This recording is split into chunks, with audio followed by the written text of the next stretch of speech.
You've heard of the Tower of Babel.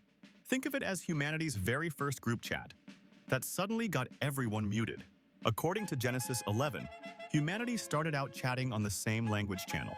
Then God caused them to be unable to understand one another, thereby thwarting their attempt to reach the heavens with the tower. The story has long fascinated thinkers. For many linguists, it symbolizes the extensive linguistic diversity present in the world today. Everyone knows scientists don't treat the Babel story as history, yet plenty of people still feel that at the start we all spoke the same tongue. You might think that ancient people started out speaking the same tongue, and after tens of thousands of years it simply morphed into the languages we hear today.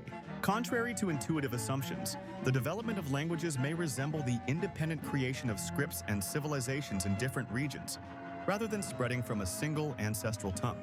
Yet uncovering the truth is exceptionally hard. After all, spoken language doesn't leave fossils, inscriptions, or written records like engraved text does. The questions remain. Was there a single originating language, or did languages arise independently in several places? Even more intriguingly, can we use the clues left behind to attempt a reconstruction of their shadows? If you speak Portuguese, hearing slow Spanish is like having half the subtitles on. You'll catch about 40% to 50%. It's the same for other pairs: Russian and Ukrainian, Czech and Slovak, Norwegian and Swedish, Hindi and Urdu. Why is that? Because they all come from the same language family. In short, these language pairs share ancestors: Spanish-Portuguese from Latin, Russian-Ukrainian from Old East Slavic. That is to say, linguistic similarity mostly stems from a shared origin. You've probably heard of language families, but in linguistics that's not small talk. It's the GPS for finding your linguistic ancestors. Think of it as genealogy for languages. By comparing their sounds, spellings, vocabulary, and grammar, you can piece together their common ancestors. It's kind of complicated, but this method has really helped us uncover many of the roots of modern languages. In other words, linguists matched up patterns and reconstructed Proto-Indo-European.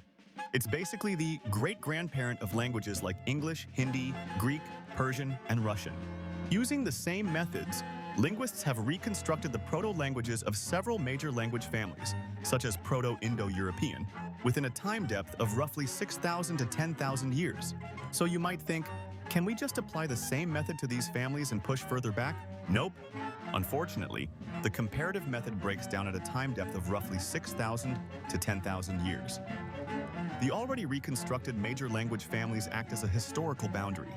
Beyond that time depth, the situation deteriorates. Accumulated sound changes, lexical replacement, language contact, and the loss of intermediate forms blur the original signals so severely that making reliable claims about earlier language evolution becomes nearly impossible. However, some notable efforts have begun to push past this boundary. In the 1970s and 1980s, linguist Joseph Greenberg proposed using statistical features of modern languages to search for possible deep connections between them. Thus, instead of retracing language evolution step by step, he used computational models to compare modern languages and analyze their similarities, pointing us toward the direction of a first language. The idea was novel, but most linguists felt it couldn't solve the fuzziness that spans tens of thousands of years. By the 1990s, an air of agnosticism had spread through linguistics.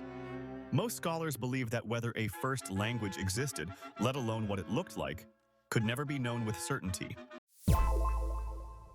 When analyzing historical language change, linguists do not rely on speculation. They depend on evidence.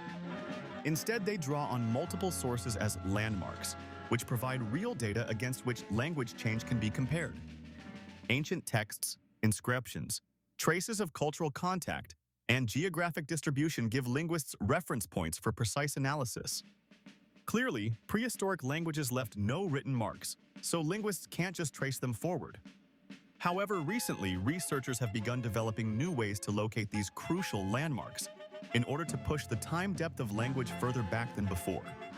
For example, a 2025 interdisciplinary study that combined insights from archaeology, biology, and linguistics suggests that humans likely had the capacity for speech by around 135,000 years ago, and that language began to be fully socialized approximately 100,000 years ago.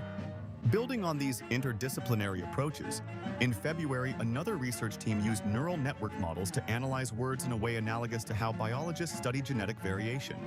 Through this method, they were able to gain insight into very ancient language change, reaching deep patterns beyond the reach of traditional comparative analysis.